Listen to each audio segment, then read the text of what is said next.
Donc, bonjour à tous, pour ceux qui sont là.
Alors, tu n'as pas de micro, Alexandre.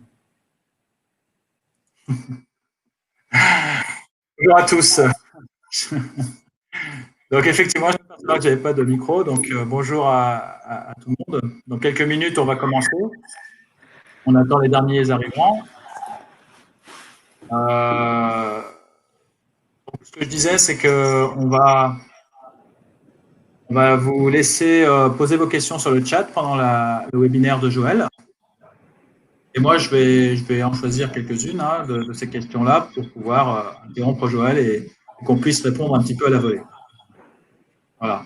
Donc, n'hésitez pas à poser une question qui vous semblerait utile. Si jamais on ne peut pas répondre ou on n'a pas le temps, ne vous inquiétez pas. J'ai indiqué mon mail. On va vous le réindiquer à la fin du webinaire pour être transparent. Donc, il y aura toujours la possibilité de nous contacter. Et puis, pour ceux et celles qui devront partir avant ou qui ont des amis qui pourraient être intéressés, il y aura un replay qui sera sur notre site Metagenopolis, mgps.eu. Ouais. Par contre, Joël, quand je parle, comme je te disais tout à l'heure, si tu peux couper le micro, parce que ça fait caisse de résonance. Voilà, merci. Donc voilà, donc vous pourrez aller sur notre site mgps.eu à la rubrique news et médias et vous verrez là-bas nos webinaires. Donc aujourd'hui, c'est avec plaisir que j'accueille Joël, que bon, je connais très bien puisque je travaille avec, qui a accepté de faire l'exercice sur la thématique donc microbiote et cerveau, et en particulier un focus sur l'autisme. Pour rappel, pour ceux qui seraient intéressés par nos autres webinaires, le premier était un webinaire très général sur le lien entre le microbiote intestinal et la santé et la nutrition.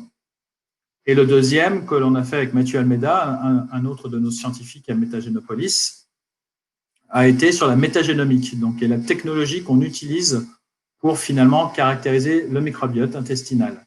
Voilà, donc moi je me représente pour ceux qui ne me connaissent pas, je suis Alexandre Cavezza, je suis le directeur de Métagénopolis, qui est donc une unité de recherche qui a fait l'objet d'un financement public du Grand Emprunt. Et l'objectif est de valoriser la science du microbiote dans la santé et la nutrition. Donc, je vais laisser la parole maintenant à Joël Doré qui va se présenter. Bon, je pense que beaucoup d'entre vous le connaissent. Et je vais lui laisser la parole. Et comme je le disais tout à l'heure, je le couperai de temps en temps pour tenter de répondre à vos questions. Voilà. Je te laisse le... Merci Alexandre. Bonjour à tous. Je remercie Alexandre de cette opportunité, également Anne-Sophie Alvarez qui, dans notre unité, travaille sur les aspects de communication et a contribué à mettre en place ces webinaires. Je me présente rapidement. Joël Doré, donc je suis directeur de recherche INRAE depuis mon début de carrière. Donc ça fait 35 ans que je travaille sur un objet de recherche unique qui est le microbiote intestinal. J'appartiens aux unités de recherche Michaelis et à l'unité Métagénopolis aujourd'hui. Alors pourquoi moi, pourquoi l'autisme? Je pense que ma longue carrière dans le microbiote me donne un peu de légitimité pour essayer d'apporter des éléments. Et sur l'autisme en particulier, c'est un domaine que l'on a progressivement essayé de travailler de plus en plus, même si on avait commencé à travailler sur la relation entre le microbiote et des maladies inflammatoires de l'intestin notamment, puis les maladies métaboliques, puis notamment des maladies hépatiques. Et aujourd'hui, on explore un petit peu plus la relation entre le microbiote et des troubles neurodéveloppementaux ou des pathologies autour de la neurodégénération, par exemple.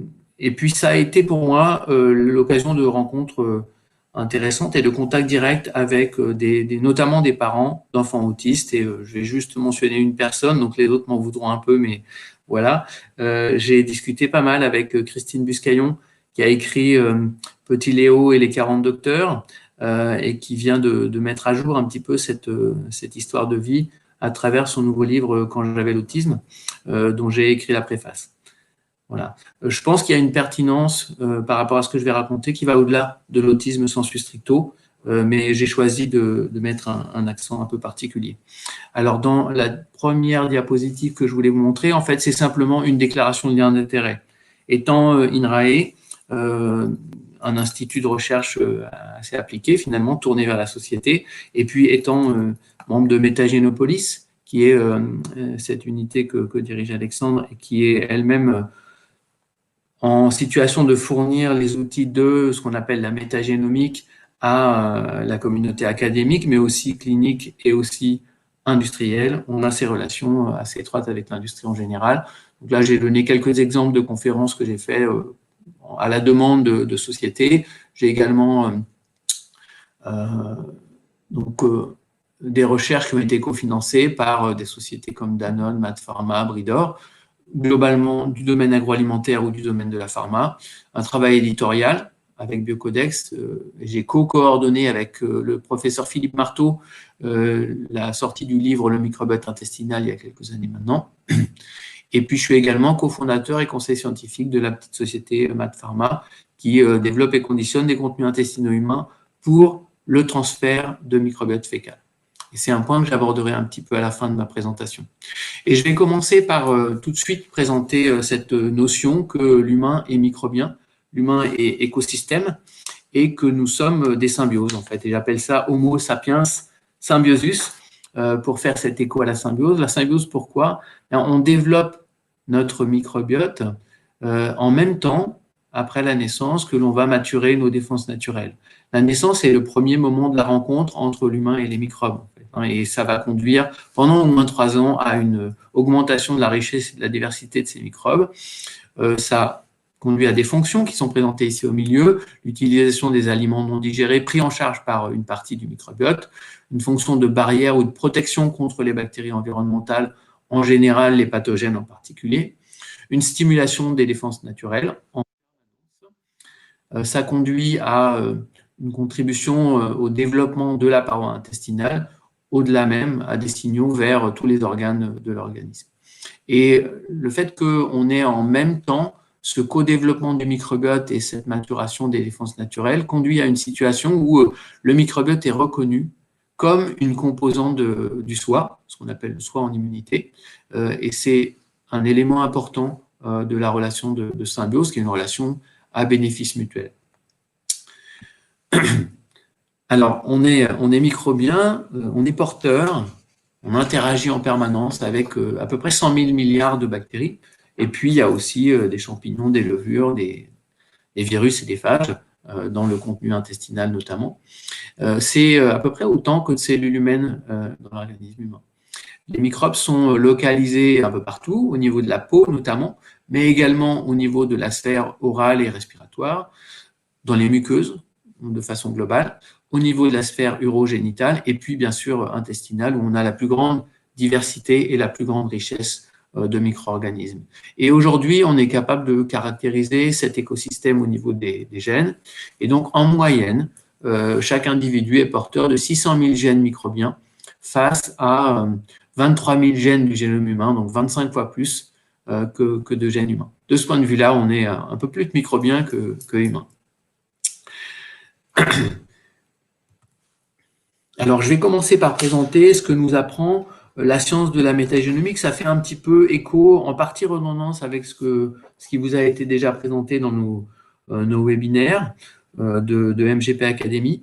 Et simplement, ça me permet d'illustrer comment le travail aujourd'hui nous conduit à caractériser beaucoup mieux le microbiote intestinal humain. Bon, j'avais des animations qui ne sont pas présentes, donc je m'excuse un petit peu de la partie gauche ici qui est pas complètement simple à lire. J'anticipais pas ça.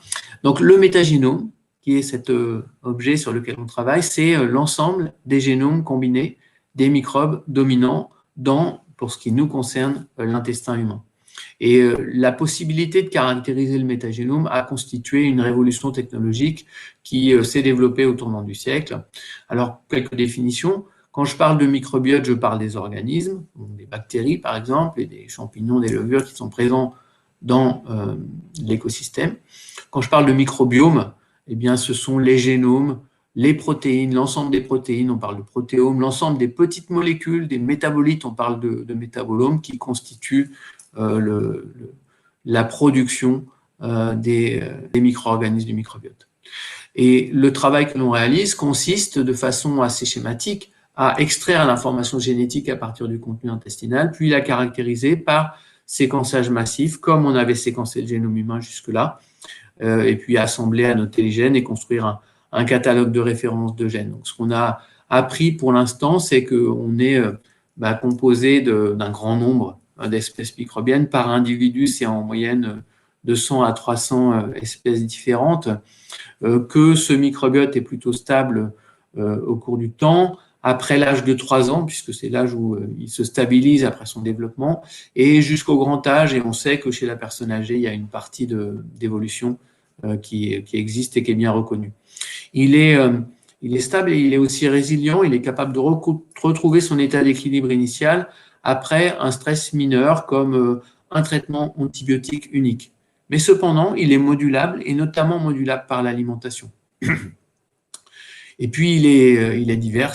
Il est divers par les gènes, par les espèces, par l'écologie, l'organisation de l'écosystème. Et même si on est assez différents les uns des autres, de par la diversité des gènes et des espèces, on est malgré tout fonctionnellement très semblables. Et je vais insister sur un paramètre de la description du microbiote intestinal qui nous semble aujourd'hui très important, qui est la richesse en gènes.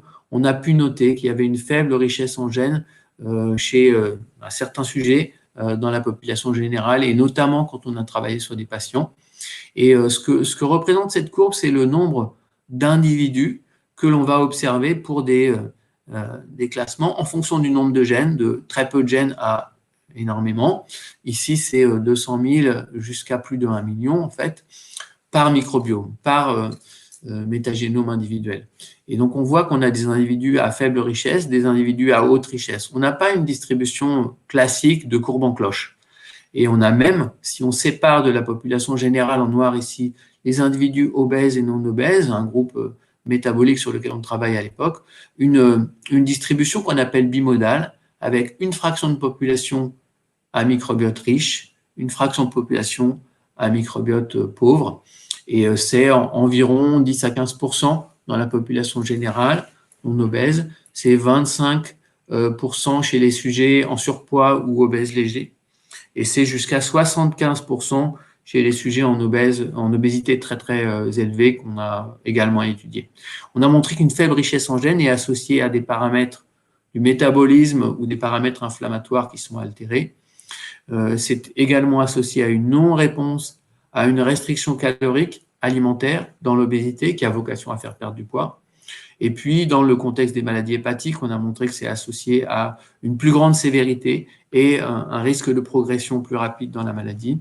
Et également, des travaux qu'on a réalisés avec l'Institut Gustave Roussy dans le cancer ont montré qu'une faible richesse en gènes est associée à une non-réponse à l'immunothérapie. Donc, ça fait tout de suite penser qu'on a des leviers d'action en termes de nutrition ou en termes de thérapeutique qui vont émerger de ces travaux. Voilà. Et je vais maintenant passer, sauf s'il y a des questions, Alexandre, je te laisse m'interrompre si besoin. Non, pas de questions, so far. D'accord. Entre, nous excusons, effectivement, il y a des animations dans la présentation, mais lors du chargement, visiblement, ne sont pas passées. Donc, voilà, veuillez nous excuser. Donc, je vais parler de dysbiose. On a, depuis maintenant un peu plus de 25 ans, parlé de dysbiose en pensant qu'on parlait d'une altération de la composition du microbiote intestinal. Et en fait, on en arrive à une prise de conscience que la dysbiose, c'est en réalité une altération de la symbiose entre l'hôte et ses microbes. Et c'est particulièrement redondant dans nos travaux dans les affections chroniques. Et donc, l'illustration que j'ai envie de donner par rapport à ça est la suivante. On est dans cette situation où, entre 1950 et 2000, avec notamment des progrès considérables de la médecine, avec l'hygiène, avec les antibiotiques et la vaccination, on avait observé une diminution marquée, quelquefois une éradication des maladies infectieuses d'origine virale ou bactérienne. Et en même temps, dans le même temps, ce qu'on observait, c'est une augmentation progressive, quelquefois très marquée, en tout cas incontrôlée, de maladies chroniques ou d'affections chroniques en général, depuis maintenant 60 ans. Et on peut penser que cette augmentation est associée, ou ce basculement est associé à nos changements, nos transitions récentes en termes de mode de naissance et environnement de naissance. Tout ce qui entoure la naissance a été fortement altéré, en fait, en termes de nutrition et d'habitudes alimentaires et d'habitudes de vie en général, et puis également en termes d'exposition à des composés de l'environnement que l'organisme humain n'était pas préparé à voir arriver de façon aussi importante dans son environnement. C'est des chimiques alimentaires, par exemple, c'est aussi de la chimie environnementale, des polluants. Et dans ce contexte-là, l'autisme occupe une place très particulière puisque la courbe d'augmentation d'incidence de l'autisme est ce qu'on appelle exponentielle, donc elle augmente et elle augmente au fil du temps de plus en plus. Et on est dans une situation où aujourd'hui, une naissance sur 50 à 60 aux États-Unis et à la naissance sera dans sa vie concernée par l'autisme. Et les chiffres pour la France ou le Royaume-Uni, par exemple, sont de l'ordre d'une naissance sur 150 à 160. Donc on a un vrai problème de santé globale, potentiellement un impact à terme sur l'espérance de vie et qui nous conduit à considérer qu'il faut repenser la nutrition préventive et la médecine. Voilà, excuse-moi, il y a souvent ce type de question, elle n'est pas posée là, mais est-ce que cette augmentation du nombre de cas d'autisme n'est pas liée à une meilleure détection, en fait? Est-ce que c'est pas parce qu'il y a une meilleure détection qu'on voit maintenant plus de cas? Tout à fait. Donc, on peut tout à fait imaginer et concevoir que dans cette augmentation, il y a une fraction qui est liée à une meilleure reconnaissance de l'autisme quand je parle de ces questions-là avec des collègues médecins, moi je suis microbiologiste, mais les médecins neuropsychiatres, par exemple, me disent il est pas impossible que notre aptitude à reconnaître l'autisme se soit améliorée et représente à peu près 25% de l'augmentation. Et 25%, c'est important, en fait, sur les chiffres eux-mêmes. Et en même temps, l'augmentation reste néanmoins exponentielle et incontrôlée. Donc, on a vraiment besoin de mieux comprendre comment ça se passe et qu'est-ce qu'on pourrait faire ou actionner comme levier d'action dans ce contexte-là. Voilà. L'OMS nous dit qu'en prenant la globalité des situations, des affections chroniques, on s'attend à ce qu'une personne sur 4 soit concernée d'ici 2025, de façon complètement globale. Voilà, alors je vais aller un petit peu plus loin. Là aussi, j'avais une animation. En fait, on parle de dysbiose et on pense altération du microbiote. Et ça a été documenté dans un grand nombre de contextes cliniques, on va dire. Donc, ce qui concerne la sphère neuronale, en fait, le cerveau, c'est dans l'autisme, c'est dans la dépression résistante notamment, la sclérose en plaques. On travaille à Métagénopolis également sur des maladies neurodégénératives comme Parkinson. Et donc, dans ce contexte-là, également, on met en évidence une altération du microbiote. Puis c'est vrai dans les maladies de la sphère gastro-intestinale. J'ai envie de dire, évidemment, les maladies inflammatoires de l'intestin, comme la maladie de Crohn ou la rectocolite, le syndrome de l'intestin irritable, et puis des maladies du foie. C'est vrai dans les maladies métaboliques au sens large, le syndrome métabolique, le diabète, l'obésité, et puis dans des contextes où l'immunité est en première ligne, comme les allergies, les maladies auto-immunes, où je l'ai évoqué un petit peu l'immunothérapie du cancer. Et puis on se rend compte aujourd'hui qu'on n'a pas seulement cette altération du microbiote, mais on a en parallèle une augmentation de la perméabilité intestinale, une inflammation, souvent de bas grade, et avec l'inflammation, un stress oxydant. Et donc, on a une altération potentielle de la relation entre le microbiote et l'hôte qui se traduit par cette modulation des paramètres de l'hôte.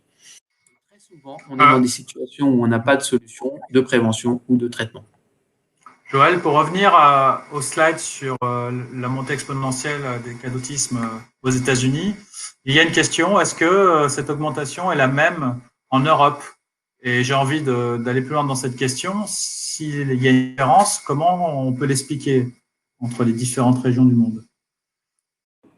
Alors, la tendance est la même, et simplement l'incidence, le nombre d'individus concernés est plus faible partout ailleurs qu'elle ne l'est aux États-Unis, effectivement. Les États-Unis ont un record par rapport à ça. Et alors, je ne peux pas dire, en fait, puisqu'on n'a pas les études qui permettent de certifier pourquoi, mais si l'on s'intéresse, par exemple, aux différents éléments de transition récente que j'évoque ici, bien, la nutrition, par exemple, la transition nutritionnelle qui fait qu'on est passé sur une alimentation beaucoup plus transformée et en fraction beaucoup plus importante dans l'alimentation habituelle, elle s'est opérée plutôt aux États-Unis qu'en France, par exemple. Et donc, peut-être ça peut être un élément qui joue. L'exposition aux composés xénobiotiques, notamment les additifs alimentaires, etc., ou les composés polluants, elle a été plus forte aussi. Donc, peut-être que ces éléments-là vont avoir joué. J'évoque l'incidence, alors de façon globale, pour les affections chroniques de ce qui entoure la naissance. Et de ce point de vue-là, je ne suis pas sûr que les États-Unis soient très en avance par rapport au reste du monde. Voilà, je vais enchaîner avec cette diapositive qui revient un petit peu sur les éléments qu'on évoquait et qui précise un petit peu pourquoi je parle d'altération de la symbiose microbiote-hôte. En fait, on observe dans un grand nombre de pathologies une altération du microbiote, souvent une perte de richesse du microbiote intestinal. On va voir disparaître en fait des bactéries qui sont naturellement dominantes et pour certaines présentes chez presque tous les individus qu'on caractérise, qu'on appelle quelquefois des bactéries symbiontes ou commensales. Et puis, en même temps, on voit cette augmentation de la perméabilité intestinale. Si le microbiote change et la perméabilité intestinale augmente, ça laisse passer beaucoup de signal du microbiote vers la voie sanguine et ça favorise le développement de l'inflammation qui elle-même favorise un stress oxydatif. Et le stress oxydatif au niveau local va être vu comme une agression par les microbiotes dominants, les micro-organismes dominants intestins. Et donc, on a potentiellement des causalités circulaires ou un cercle vicieux qui peut s'installer.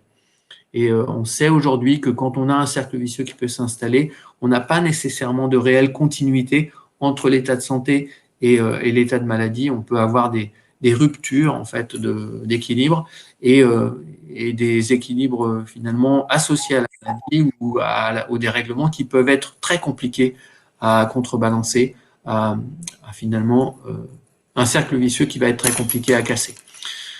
Alors, Joël, j'ai juste une question. Est-ce que tu peux redéfinir la richesse et la diversité du microbiote et s'il y a un des deux paramètres qui est plus important dans ce cercle vicieux?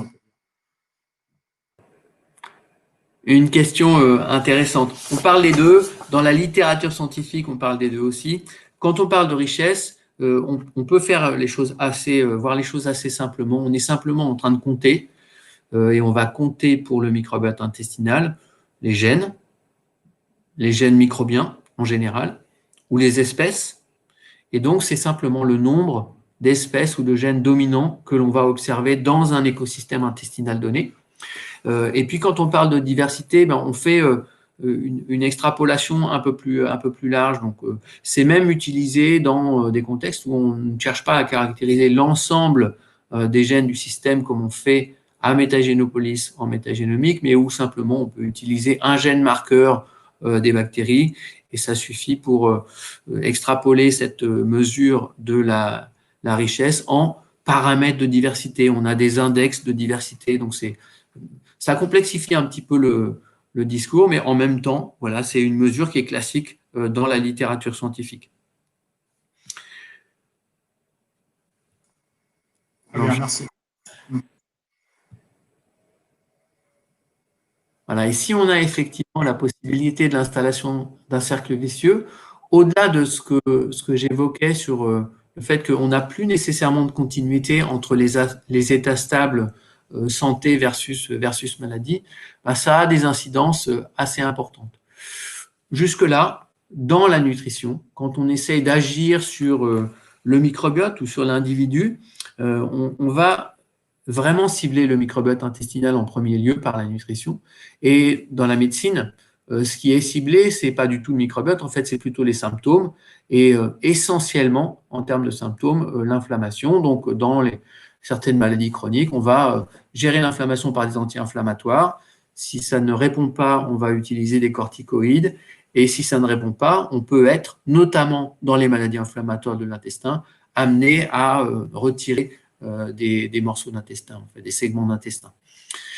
Alors, l'incidence que peut avoir la reconnaissance de l'humain comme une structure ou une entité microbienne, et avec cette association et cette possibilité de cercle vicieux, elle est impactante à plusieurs niveaux. Elle est impactante au niveau du diagnostic, où on peut imaginer effectivement prendre en compte le microbiote dans la médecine et caractériser une vision un peu plus globale du système homme-microbe, dans la prédiction, dans la prévention et dans la thérapeutique. Et on évoquera un petit peu ces aspects-là dans la suite de ma présentation.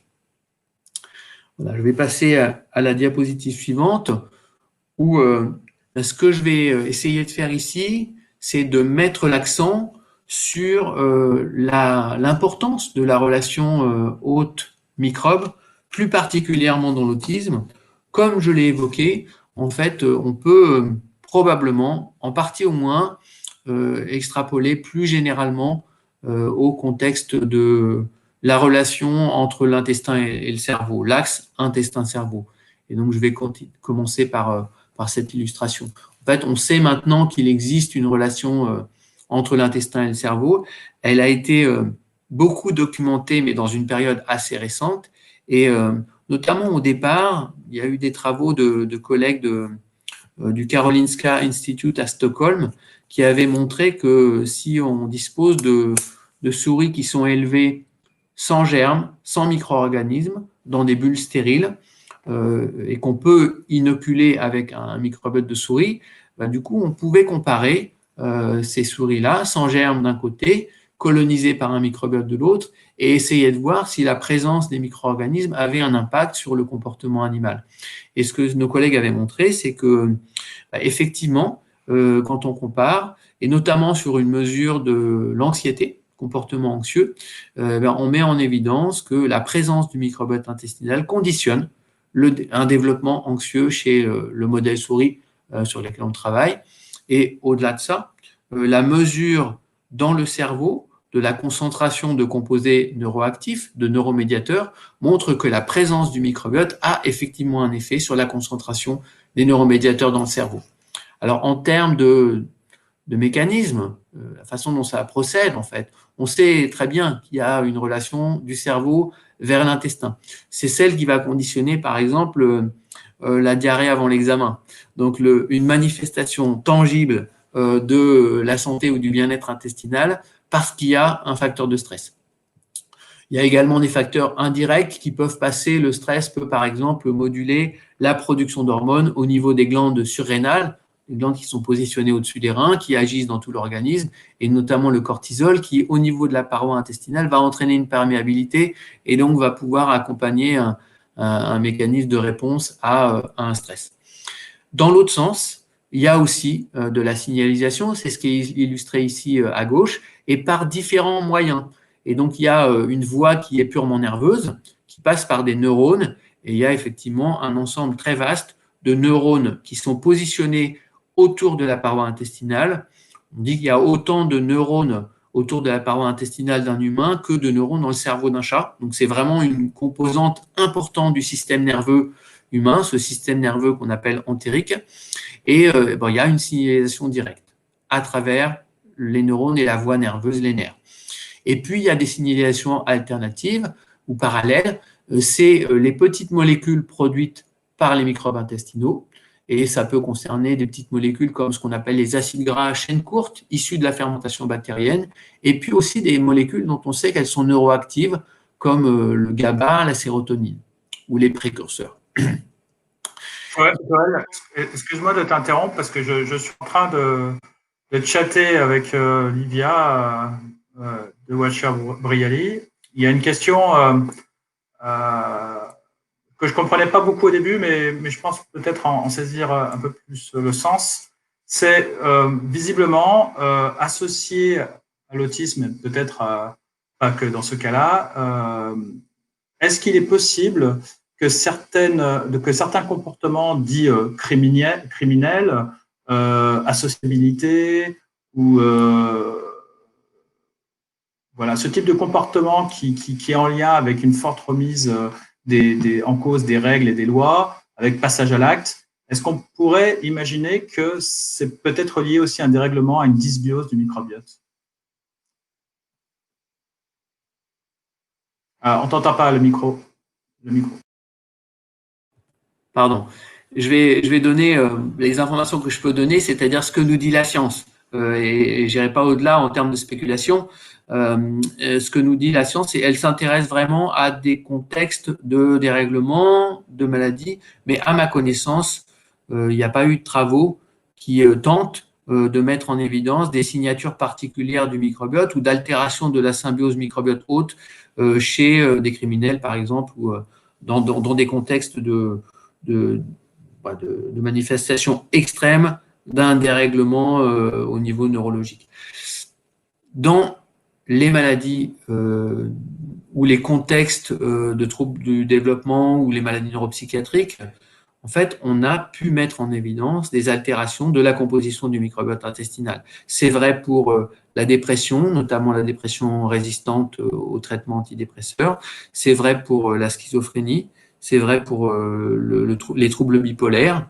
Et donc, ça a été documenté dans l'autisme depuis maintenant la fin des années 70. Et ces travaux sont basés sur la comparaison du microbiote de patients par rapport à des sujets sains ou de sujets affectés par rapport à des sujets sains. Et donc, voilà, je ne peux pas exclure, mais ce serait vraiment une extrapolation que la science ne nous permet pas de documenter aujourd'hui, que ça ait une pertinence dans des contextes extrêmes comme ceux qui sont évoqués ici.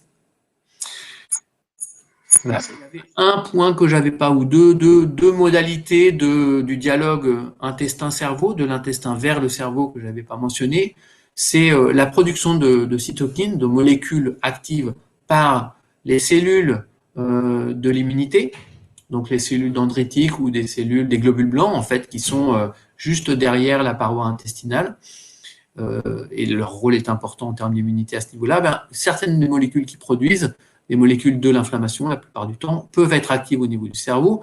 Et puis, on a également, au niveau de l'épithélium ou de la paroi intestinale, des cellules spécialisées dans la production de molécules qui sont des molécules à rôle hormonal, comme la sérotonine ou comme le peptide YY, par exemple, qui vont conditionner au niveau du cerveau des régulations.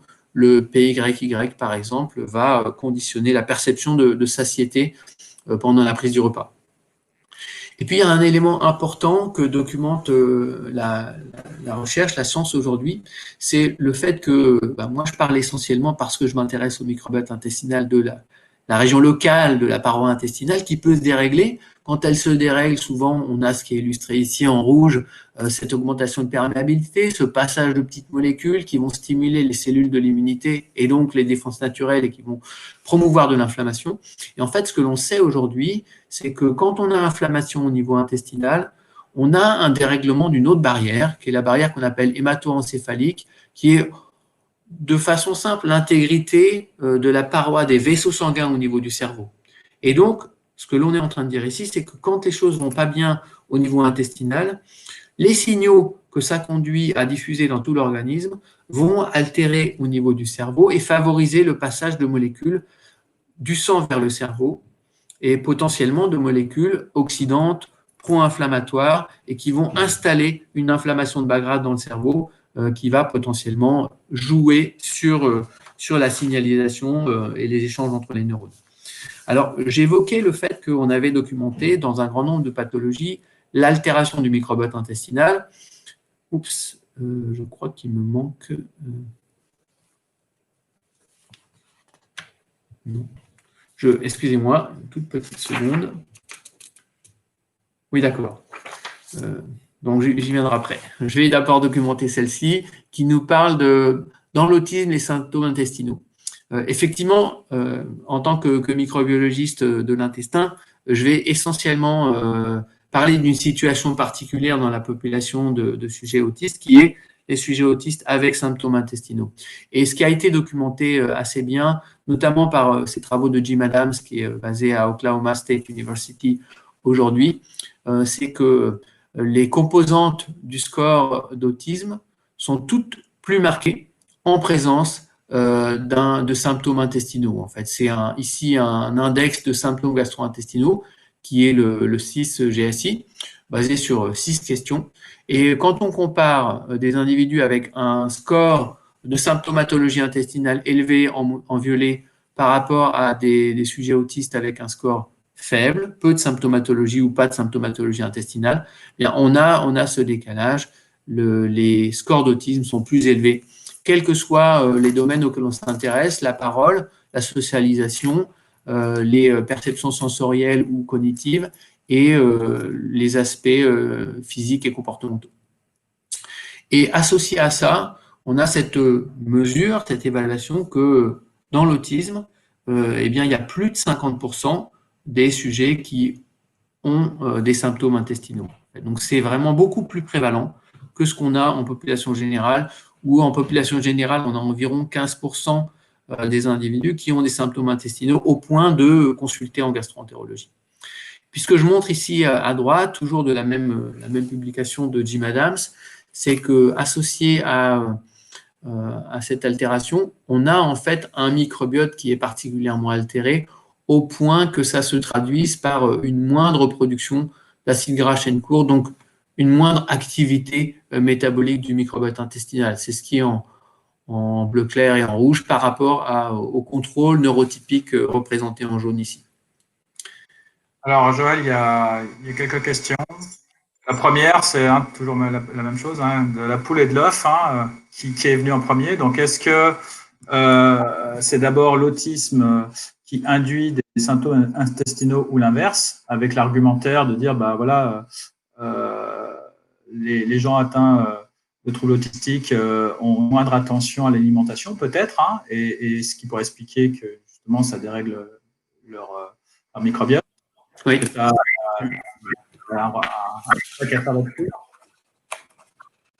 En fait, les quatre diapositives que j'ai après, ont comme vocation à un petit peu adresser cette question-là, au sens où on a pu documenter l'altération du microbiote dans l'autisme et on s'est naturellement posé cette question-là. Alors, j'évoquais le fait que on est quand même aujourd'hui dans cette situation où on pense que la dysbiose, l'altération du microbiote est toujours associée à des altérations de l'intestin, et avec cette notion de cercle vicieux que j'évoquais, ça peut être en réalité très compliqué de savoir si ce qui compte en premier, l'événement princeps, c'est l'altération du microbiote ou l'altération des paramètres de l'individu. Mais en même temps, je vais continuer, ça va en partie répondre à la question. T'évoquais d'autres questions? Oui, excuse-moi, Joël, il y a aussi une autre question en parallèle, c'est comment expliquer le développement des troubles autistiques chez les très jeunes enfants? Parce que finalement, comme tu disais, le microbiote n'est pas encore très développé. Et donc, est-ce qu'il y a d'autres facteurs exogènes, comme la nutrition, qui ont eu le temps d'impacter ces microbiotes? Est-ce qu'il y a d'autres hypothèses, notamment génétiques, qui pourraient expliquer cela? Est-ce que tu as… Voilà, est-ce Alors, que le mode… voilà.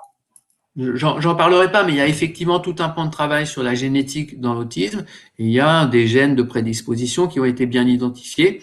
Incidemment, certains gènes, comme le gène SHANK3, qui conditionnent la perméabilité intestinale.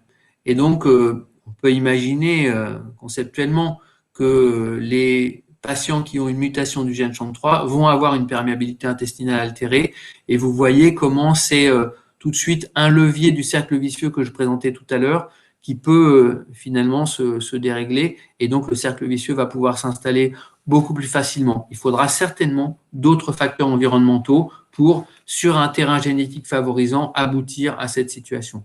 Et incidemment d'ailleurs, la présence de la mutation du gène SHANK3 peut également induire des pathologies comme les maladies inflammatoires de l'intestin. Je ne pense pas que je réponde complètement, mais je vais passer à cet élément qui est vraiment crucial. En fait, quand on se pose la question de savoir si l'altération du microbiote peut être causale, avec tous les bémols que j'ai donnés, parce que voilà, c'est un cercle, c'est des causalités circulaires, un des moyens qu'on a en recherche pour essayer de faire cette démonstration, c'est le transfert de microbiote. Et on a deux façons de faire du transfert de microbiote. La première, c'est de transférer d'un humain présentant des troubles, par exemple, vers un modèle animal, et on préférera utiliser un modèle animal sans germes, donc on l'élève sans microbes, et puis on va construire par ce transfert une symbiose particulière et qu'on peut comparer à la symbiose que l'on construit quand on transfère le microbiote d'un individu en bonne santé.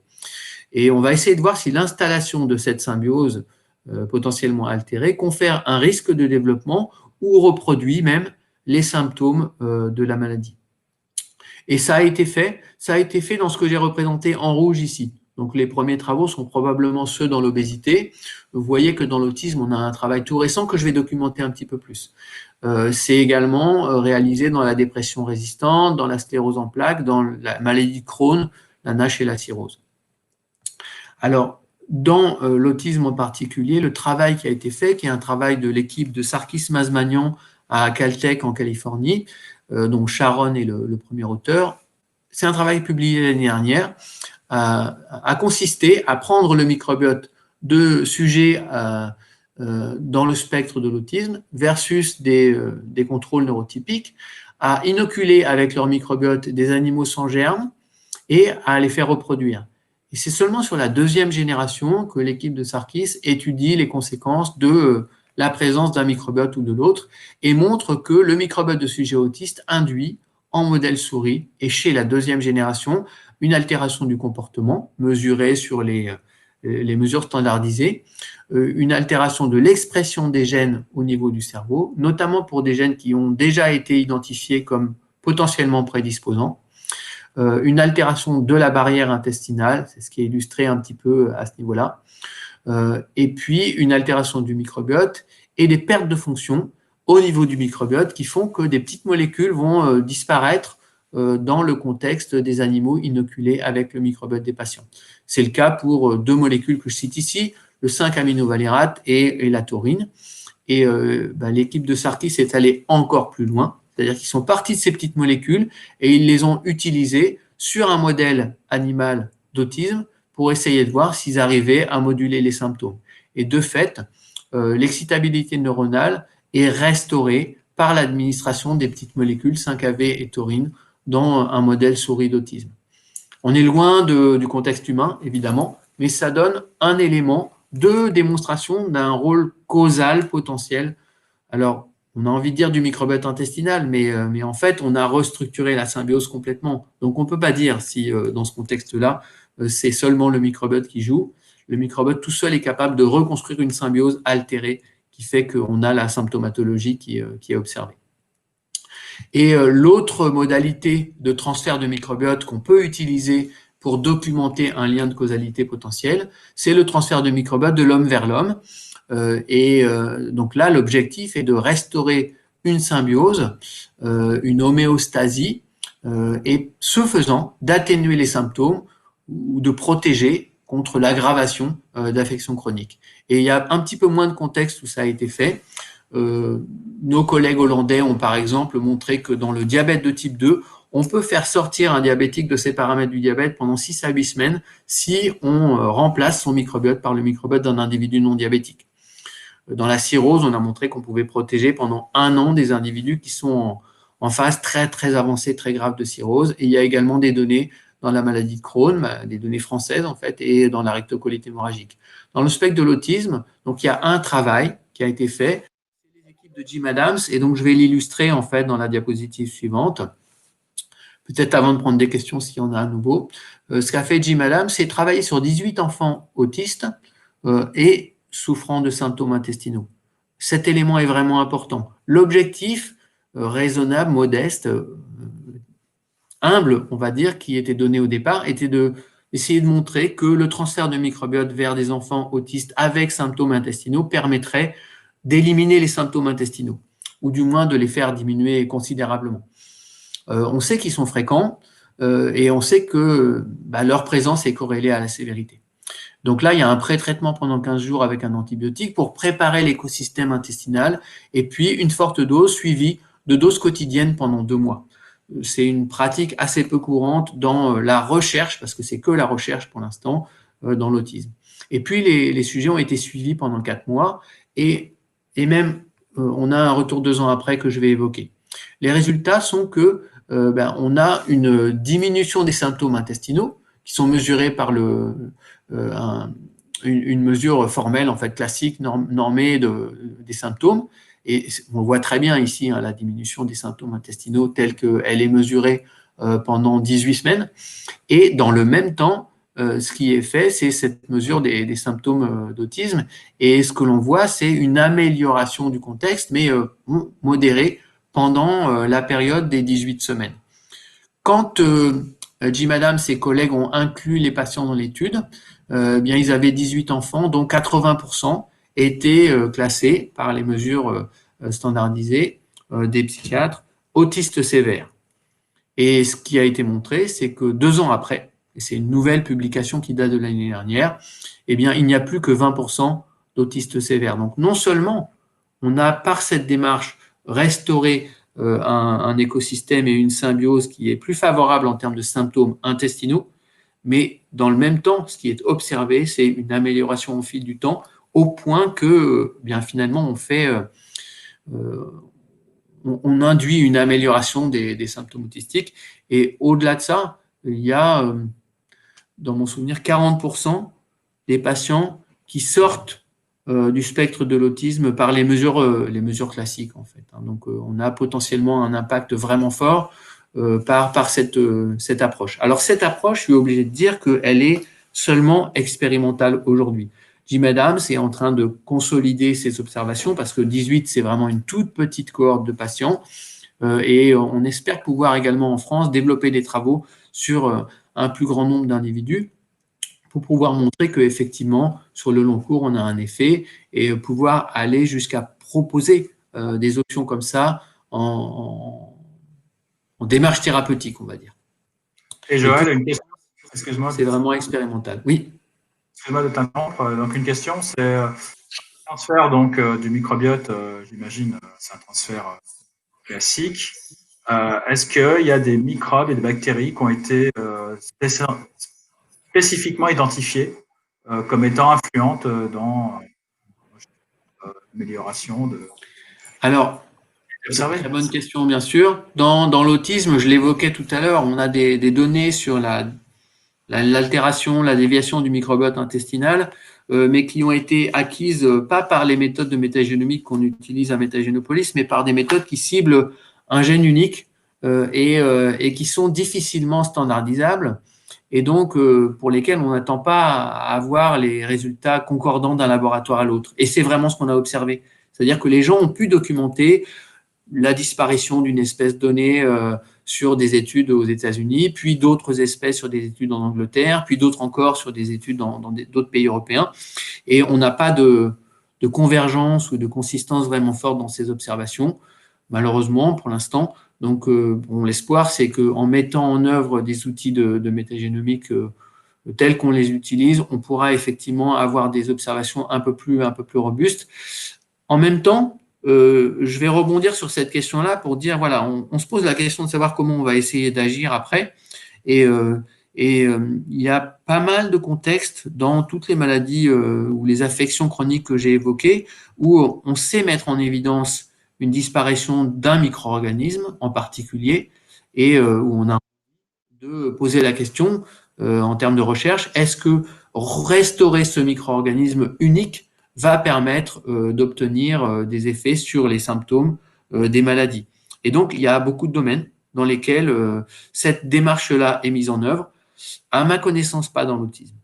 Je pense qu'il y aurait une pertinence à la pousser un peu, mais quand on utilise un micro-organisme unique, par rapport au cercle vicieux que j'ai présenté, et donc à la possibilité d'agir à différents niveaux, on va potentiellement agir à un seul niveau. Et la vision des choses que l'on a aujourd'hui et que l'on aimerait promouvoir est que sur un contexte global, où on a un dérèglement qui peut s'opérer à plusieurs niveaux et des niveaux qui peuvent s'entretenir les uns les autres, on aurait envie d'agir de façon globale, c'est-à-dire agir en même temps à plusieurs niveaux. Donc potentiellement avec un seul micro-organisme, on s'interdit cette possibilité de réellement agir sur un contexte global et donc de casser un cercle vicieux. Je suis désolé, il reste 10 minutes, Joël. Oui, mais j'approche de mes conclusions, mais je prends en compte des informations importantes. En fait, il y a un travail que je voulais mentionner en plus, qui est une approche presque purement nutritionnelle, en fait, qu'a développé Jim Adams et qui a été publié dans le journal Nutrients en 2018. Et ce qu'il a fait, c'est inclure un assez grand nombre, 67 autistes, personnes d'âge assez variable, en fait. Le plus petit à 3 ans, le plus grand soit 58 ans, donc c'est une forte variabilité de contexte, en fait, et de faire un traitement séquentiel dans lequel il y a un apport de compléments, suppléments alimentaires, des minéraux et des vitamines, puis d'acides gras essentiels à partir d'un mois, puis de bain d'Epsom à partir de 2 mois, puis de carnitine à partir de 3 mois, puis d'enzymes à partir de 6 mois, et enfin, sur la dernière fraction de l'étude, de passer à un régime sans gluten, caséine et soja.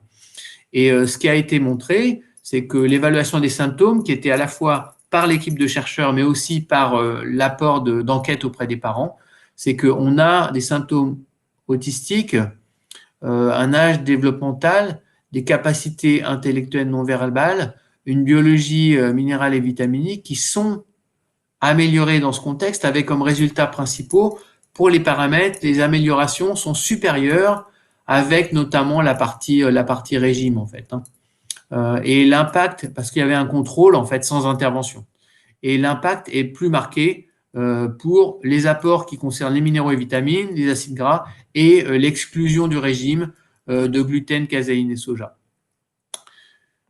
Voilà, et je vais enchaîner pour être sûr de vous amener à mes quelques messages de conclusion, mais j'ai quelques diapositives après que je voudrais vous montrer. Alors, voilà, on essaiera de retenir qu'on est microbien, en fait. Je vous ai, pour certains d'entre vous, simplement rappelé que vous êtes microbien, que vous êtes des symbioses, des écosystèmes, et que si entre humains, on partage un petit noyau d'espèces bactériennes, on est cependant différent par les gènes, par les espèces, par l'écologie et nos microbiotes. Et ça va également conditionner le fait que dans l'autisme, par exemple, on va avoir une gradation des symptômes intestinaux. Et ce que je raconte, ça concerne probablement essentiellement les sujets autistes avec une symptomatologie intestinale associée. La dysbiose est une altération de la symbiose et dans les contextes dont on parle ici, on a une altération de symbiose dans les troubles neuropsychiatriques et ça, on peut l'étendre à d'autres troubles neuropsychiatriques ou d'autres conditions que l'autisme. La nutrition, notamment le régime sans gluten, sans caséine, sans soja ou des compléments, des probiotiques, des micro-organismes uniques, ou encore le transfert de microbiote pourrait aider à améliorer les symptômes intestinaux et potentiellement repositionner dans un contexte beaucoup plus favorable pour permettre notamment le développement efficace d'approches comportementales, par exemple. Et parce que ça favorise en fait probablement au niveau du cerveau l'apaisement du tonus inflammatoire et donc plus de réceptivité au niveau de la reconstruction de connexions neuronales. Le rôle du microbiote dans l'autisme avec symptômes intestinaux doit être mieux documenté pour permettre potentiellement la validation de stratégies innovantes. Alors, ce que je voulais ajouter à ça, c'est peut-être pour commencer un essai, et je dois avouer que c'est la première fois que je montre cette diapositive, et ça va faire écho à la question qui était posée sur les événements précoces, en fait. Un essai de représentation de ce qui peut se passer. Ce qu'on souhaite faire, c'est rester dans une situation où on a une relation harmonieuse entre l'hôte et ses microbes, qu'on appelle ici symbiose, et éviter ce passage vers une situation de symbiose altérée qui contribue à des signaux vers le cerveau qui sont délétères. Et donc, potentiellement, dans l'autisme, notamment l'autisme régressif, où on voit apparaître les symptômes dans les 15 à 36 premiers mois de la vie, c'est des événements précoces qui, également potentiellement sur un terrain de prédisposition génétique, vont conduire à une altération de la symbiose associée aux symptômes autistiques. Et pour l'instant, ce que l'on voit dans la littérature, c'est des tentatives telles que l'utilisation d'antibiotiques. Je suis par formation un écologiste microbien et pour moi, l'antibiotique n'est pas un ami du microbiote. Donc, moi, je ne peux pas être un promoteur de ce genre de démarche. En plus, elles sont fortement attaquées au plan légal aujourd'hui dans l'autisme. J'ai appris ça hier. Mais ce qui a été observé, en fait, c'est potentiellement un léger rebond en termes de reconstruction d'une situation qui est un peu plus symbiose qu'avant. Mais malgré tout, dans les traitements antibiotiques, la plupart du temps, on a une résilience. Donc, on retourne à l'état stable alternatif qui est associé à la pathologie. Et l'espoir qu'on peut avoir, c'est que des microbiothérapies, donc des thérapies qui conditionnent la modulation de la relation entre l'hôte et ses microbiotes, pourraient potentiellement refaire passer dans une situation de symbiose. Et ça aura tout au plus comme effet, comme je l'évoquais, de remettre le sujet dans une situation beaucoup plus favorable en termes de reconstruction, d'apprentissage, de réceptivité, de socialisation et potentiellement même de gain en termes de verbalisation si c'est quelque chose qui est affecté.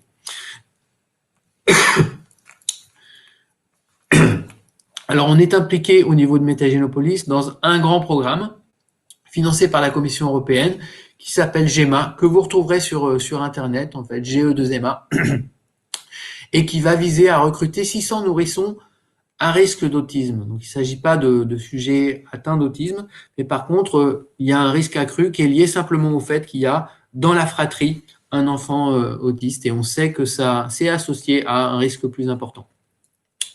Et puis, on va mesurer un nombre de variables impressionnants dans ce travail-là.